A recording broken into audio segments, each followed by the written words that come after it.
ప్రతి విజయం వెనుక ఉంటుందో మహిళ వెలుగుల్ని పంచి కరిగే కొవ్వొత్తిలా ఆ వెలుగే సత్యం శివం గుర్తిస్తే నీదే జయం ఒక మగువ శాపంతో పసివాడే గగనం ఒక మహిళా శపథంతో కొణికింది భువనం మధురం నీ చరితం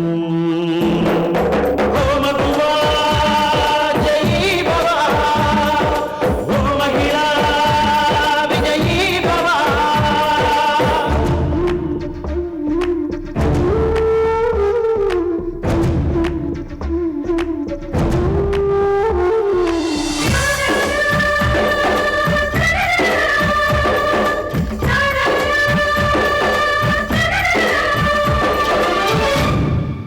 ఒట్టి మాటతో ఒక్కనాటికి రాదు రాదు జయము చిత్తశుద్ధితో చెమట ఊచితే అందదా విజయము పిడుగురాలిన అడుగు ముందుకు వేయునే ధైర్యము మనసు చూపిన మార్గ మొదలక సాగని పయనము అవుతులేనిది నీ సహనము సాటి లేనిది నీ త్యాగము బతుకు బాటలో ఎన్ని వెతుకులాటలో మలుపు మలుపునా ఎన్ని ఆటుపోటులో గెలుపే నీ ధ్యేయం సాహసమే నీ ఆయుధం సాధించే నీ ఆశయం సాహసమే నీ ఆయుధం సాధించే నీ ఆశయం ఒసే లత, నువ్వెంత అదృష్టవంతురాలివే. బంగారం లాంటి సంబంధం నిన్ను ఎత్తుక్కుంటూ వచ్చింది. ఆ ధర్మారావు గారి కుటుంబం కన్నా పెద్ద కుటుంబం. ఒకే ఒక కొడుకు, లంకంత ఇల్లు, కావలసినంత బ్యాంకు బ్యాలెన్సు, 25 ఎకరాల కొబ్బరి తోట, రొయ్యల చెరువులు, చేపల చెరువులు, 10 లారీలు ఉన్నాయంట. కట్న కానుకలతో పని లేకుండా, పెట్టుబోతలు ఏమీ లేకుండా అన్ని ఖర్చులు వాళ్లే భరించి ఘనంగా పెళ్లి చేస్తారంట. కాకపోతే అబ్బాయి మాట్లాడలేడు, మగవాడు. ఏంటలా చూస్తున్నావు? కోడి గుడ్డుదైతే ఏంటి, గుడ్డు పెడితే చాలుగా. మొగుడు మగవాడైతే ఏంటి, ఆస్తి పాస్తి అన్నీ ఉన్నాయిగా. అమ్మా, పెళ్లి చేయమని నేను నిన్ను అడిగానా? ఇది మరీ బాగుందే, నువ్వు అడగాల. పెళ్లి చేయవలసిన బాధ్యత మాకుందిగా. వినోద్భావం చేసుకోమని లేనిపోని ఆశలు కల్పించావు. చివరికేమైంది? అతను చీకొట్టాడు. ఇంకెప్పుడు పెళ్లి ప్రస్తావన నా దగ్గర తీసుకురాకు. అమ్మా లత, నీ చెప్పేది ఆ?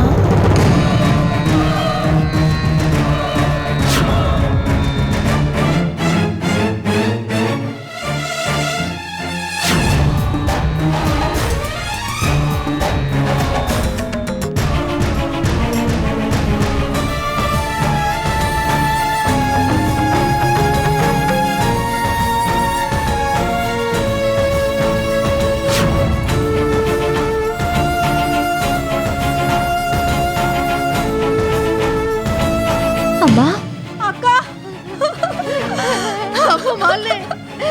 వచ్చావా అమ్మా? నువ్వు చచ్చిపోయావన్నారు. కృష్ణానదిలో దూకి ఆత్మహత్య చేసుకున్నావన్నారు. అన్నది అనుకున్నది అంతా నిజం. జీవితం మీద విరక్తి చెంది ఇల్లుదిలి వెళ్ళిన తర్వాత నా శీలానికి ప్రమాదం వచ్చింది.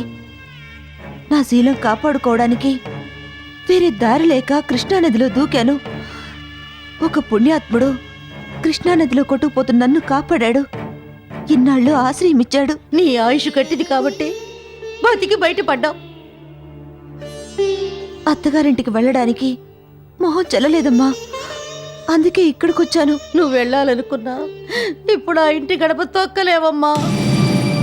వినోద్ బాబుకి రెండో పెళ్లి జరిగిందక్క.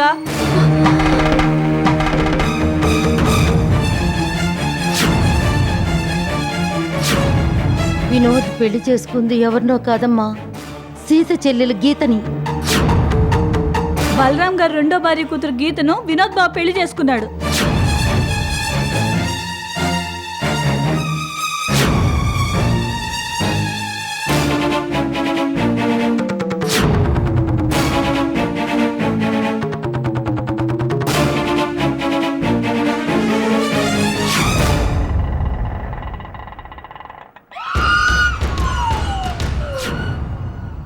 అందరూ ఇంట్లోనే ఉన్నారు, ఆటో వచ్చిందేంటి? ఆ?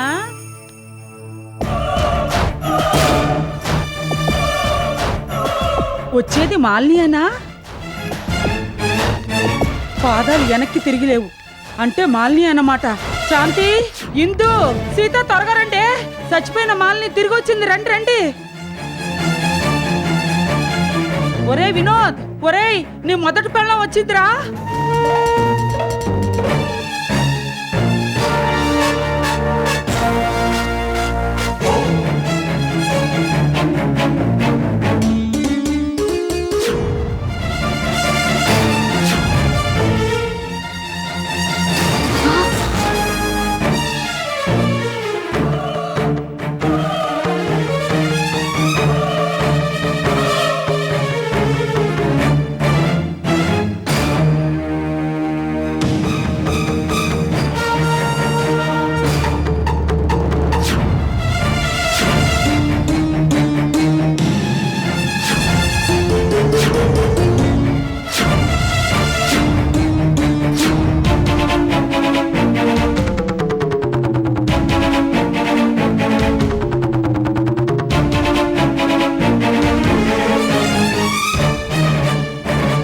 నువ్వేనా నా సవతివి? ఏమండి, నేను మీకేం ద్రోహం చేశానని దీన్ని కట్టుకున్నారు? పెద్దలు తీసుకొచ్చిన సంబంధాలు కాదని నన్ను ప్రేమించి పెళ్లి చేసుకున్నారు. ప్రేమకు పేద గొప్ప భేదం లేదని నిరూపించారు. సహృదయం సంస్కారం అన్న మీరే పెళ్ళాం బతికుండగానే మరో పెళ్లి చేసుకుంటారా? ఇదేనా మీ ప్రేమ? ఇదేనా మీ సంస్కారం? ఎందుకండి మళ్ళీ పెళ్లి చేసుకున్నారు? మాట్లాడరే మాట్లాడరే. తప్పు నీ దగ్గర పెట్టుకుని మా చిన్నల్లుండి అంటావే? అది గారి పిన్ని ఆ అమ్మాయే కదా చచ్చిపోతున్నానని చెప్పి ఉత్తరం రాసి మరిగిపోయింది. ఆ, నువ్వు చచ్చిపోయావు అనుకుని మళ్ళీ పెళ్లి చేసుకున్నాడు. పెళ్లి చేసుకోకుండా ఎల్లకాలం నీ పట్టానికి దండేసి భజన చేయమంటావా? నేను పోయానని మా వారు రెండో పెళ్లి చేసుకున్నారు. ఇప్పుడు నేను వచ్చానుగా, తక్షణం దీన్ని ఇంట్లోంచి బయటికి పంపించండి.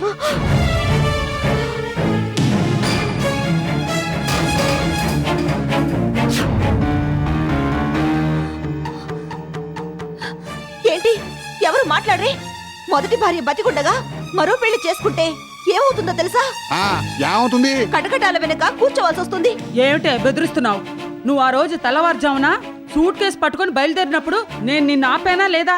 ఎక్కడికి వెళ్తున్నావు, ఎందుకు వెళ్తున్నావని 1కి 10 సార్లు అడిగానా లేదా?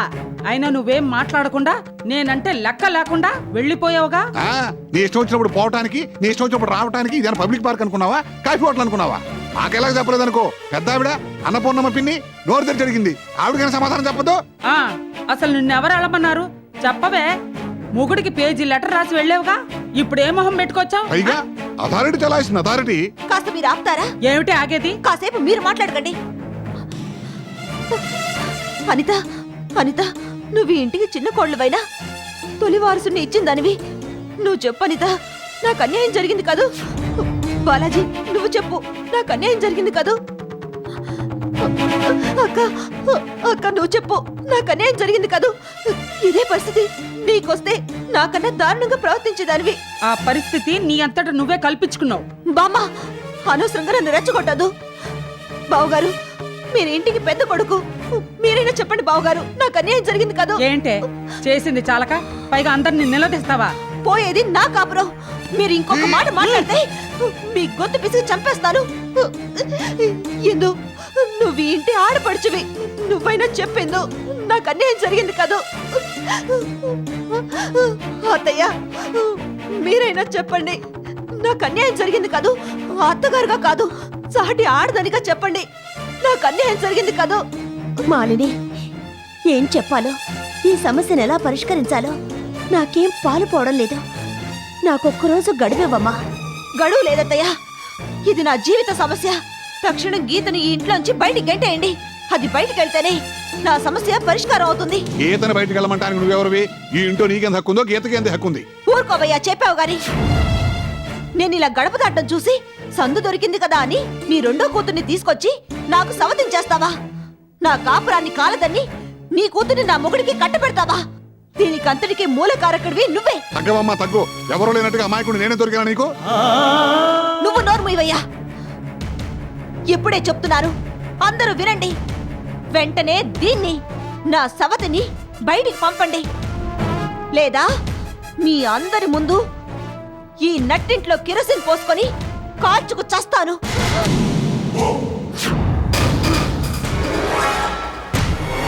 అంతేకాదు, నా చావుకు మీరందరూ కారకులంటూ మరణ వాంగ్మూలం ఇచ్చి మరీ చస్తాను. మాలిని, తొందరపడకమ్మా. ఆవేశపడినంత మాత్రాన న్యాయం జరగదు.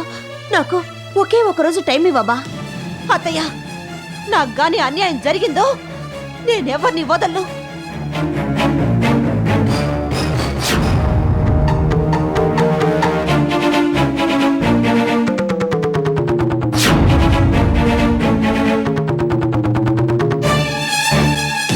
చనిపోయిందనుకున్న మాలిని తిరిగొచ్చింది. వినోద్ బావ రెండో పెళ్లి చేసుకున్నందుకు నాన్న గొడవ చేసింది.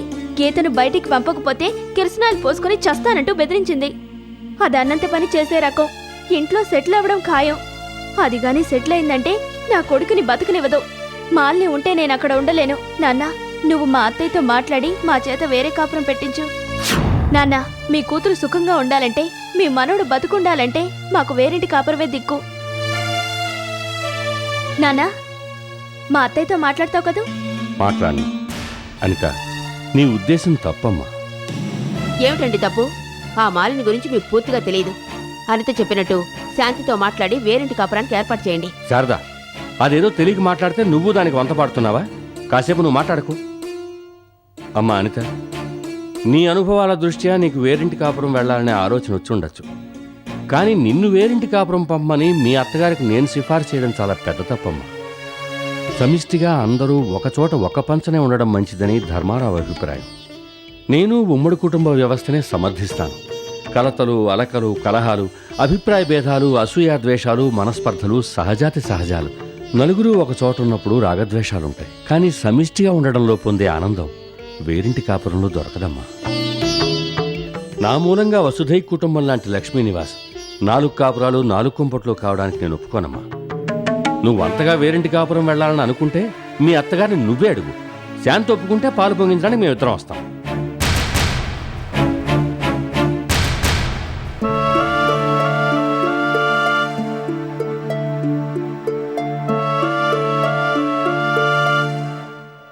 నాకు గాని అన్యాయం జరిగిందో ఈ నట్టింట్లో కిరసిన్ పోసుకొని కాల్చుకు చస్తాను.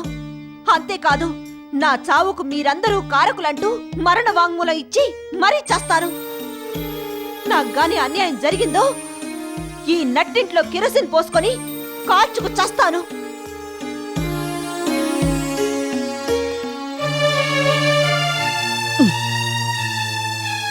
శాంతి, మాలిని ఒకరోజు గడువు అడిగావు. తెల్లారితే గడువు తీరిపోతుంది. ఏం చేద్దాం అనుకుంటున్నావు? ఏం తోచడం లేదమ్మా. తోచేదేమిటే? అదేదో కృష్ణాలు పోసుకొని కాల్చుకొని చస్తానన్నంత మాత్రాన నువ్వు బెదిరిపోతావా? దానికి భయపడి కాదమ్మా. మాల్ని అన్న దాంట్లోనూ న్యాయం ఉంది. తన స్థానంలో వేరొకరిని ఎలా సహిస్తుంది?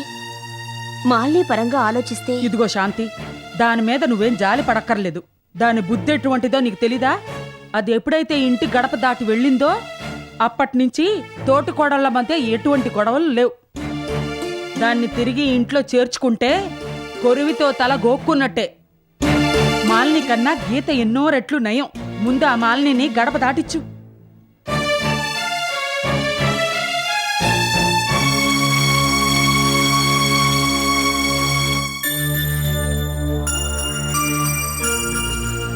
అత్తయ్య, ఏమ్మా? మాలిని ఇంట్లో ఉండేటట్టయితే నేను ఇంట్లో ఉండను. అది నన్ను సుఖంగా ఉండనివ్వదు, నా బిడ్డను బతకనివ్వదు. కాపురానికి వచ్చిన దగ్గర నుంచి దానివల్ల ఎన్నో బాధలు పడ్డాను. అది ఇక్కడే ఉండే పక్షంలో మేం వేరింటి కాపురం పెట్టుకుంటాం. మీ మనవడు మీకు దక్కాలంటే మా వేరింటి కాపురానికి మీరు ఒప్పుకోవాలి. వేరింటి కాపురం గురించి మా నాన్నని అడిగాను. ఆయన ఒప్పుకోవడం లేదు. ఉమ్మడి కుటుంబం ఐక్యత అంటూ ఏవో పెద్ద పెద్ద మాటలు చెప్తున్నారు. అనిత, మీ నాన్నగారి అభిప్రాయమే నాదీను. మీరు వేరే కాపురం వెళ్ళడం నాకిష్టం లేదు. మీ మామగారి అభిప్రాయం కూడా ఇదే. అత్తయ్య, వీడు నీ కొడుకే కాదు, నా మనవడు, ఈ ఇంటికి వారసుడు. వీడికేం కాకుండా తగిన జాగ్రత్తలు నేను తీసుకుంటాను. కన్న తల్లిగా నువ్వు కూడా కంటికి రెప్పలా చూసుకోవాలి. అనుక్షణం కనిపెట్టుకుని ఎలా ఉండగలం అత్తయ్య? కలుసుండి రోజు గొడవలు పడే కన్నా దూరంగా ఉంటే ఏ గొడవ ఉండదు కదా. మాలిని వంకతో నేను వేరింటి కాపురం కోరుకోవడం లేదు. కేవలం నా బిడ్డ గురించే కోరుకుంటున్నాను. మళ్ళీ మళ్ళీ అడుగుతున్నానని ఏమీ అనుకోకండి. నా మాట మన్నించండి అత్తయ్య. అనిత, నా మాట వినకపోయినా మీ నాన్నగారి మాటను గౌరవించు. మీ నాన్నగారి మాటకు విలువిస్తే మీ మావగారికి విలువిచ్చినట్టే. మీ మావయ్య వచ్చే వరకు ఓపిక పట్టమ్మా.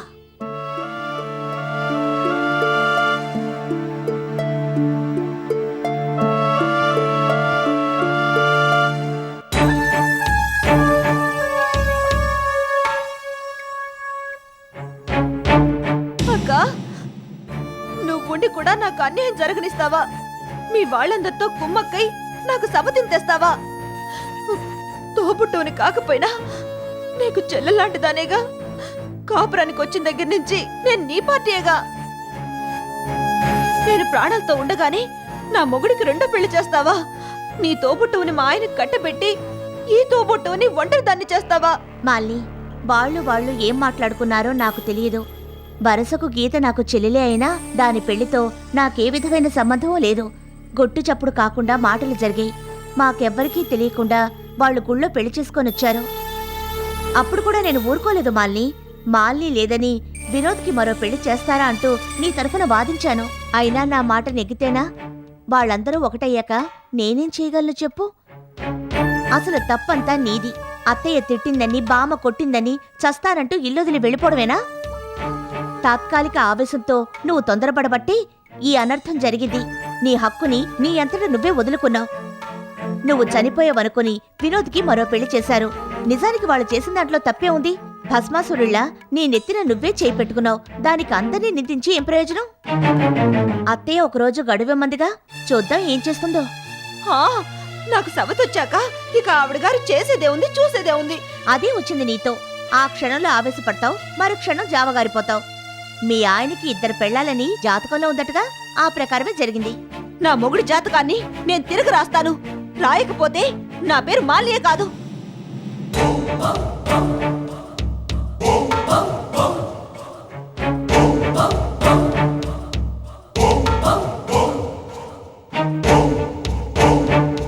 గీత, మాల్ని చాలా తిరకాసు మనిషి. పొరుగు పచ్చగా ఉంటే సహించలేని కుళ్ళుపోతుంది.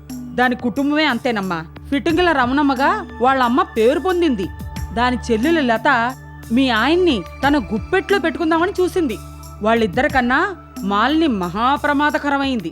మా అల్లుడు ఆఫీసులో పనిచేస్తూ మెతగ్గా కనిపించిన వినోద్ని తన వన్న చిన్నలతో ఆకట్టుకుంది.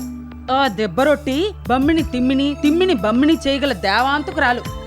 దాని మాట తీరు, పొగరు ఇందాక నువ్వే చూసావుగా. ఒళ్ళంతా గేరేదానికి. అల్లరి చేసి భయపెట్టి చస్తానని బెదిరించి ఏదో విధంగా నిన్ను బయటికి పంపించాలని చూస్తుంది. ఇదిగో, అది కృష్ణాలు పోసుకొని కాల్చుకొని చచ్చినా నువ్వేం భయపడకు. దానికి ఎంత హక్కుందో నీకు అంత హక్కుంది. గట్టిగా మాట్లాడితే మాల్నియే తన హక్కు పోగొట్టుకుంది. అది ఏం చేసినా సరే నువ్వు గడప దాటకూడదు. నేనెందుకు వెళ్ళాలి, నేనిక్కడే ఉంటాను, ఆ మాల్ని ఉండడానికి వీల్లేదు అంటూ నువ్వు కూడా పెద్ద పేచి పెట్టు. ఇదిగో, ఊరుకుంటే ఉరిమి చూస్తారు, ఉరిమి చూస్తే జారుకుంటారు. ఎవరు ఏమన్నా నువ్వు జంకకుండా నేను చెప్పినట్టు నడుచుకో. నా ఫుల్ సపోర్ట్ నీకే.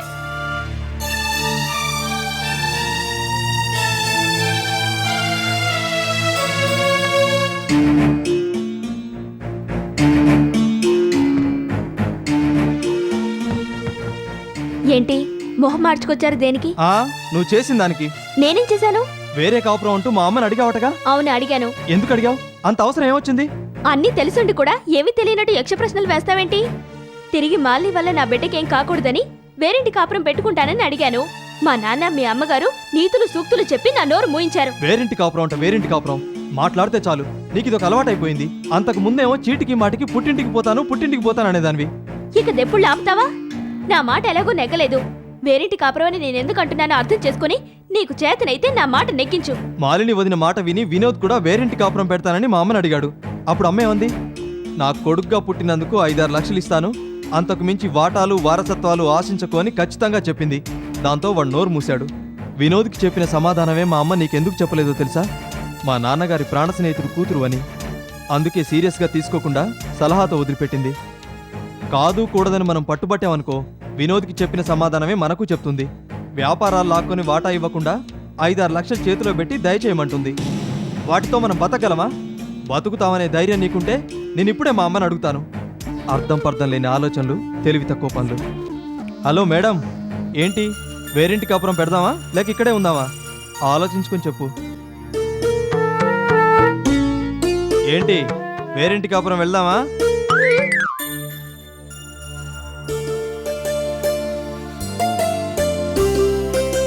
ఏమండి, భోంచేశారా? లేదు గీత. ఇంకా భోంచేయకపోవడం ఏమిటండి? నేను వడ్డిస్తాను, రండి. ఏమొద్దు, ఆకలిగా లేదు. అలా అంటే ఎలాగండి? వేళకెంతో కొంత తినకపోతే నీరసం వస్తుంది. ఒక పూట ఉపవాసం ఉంటే మరేం పర్వాలేదు. అబ్బా రండి. వద్దు గీత. ఇప్పుడు వస్తారా లేదా?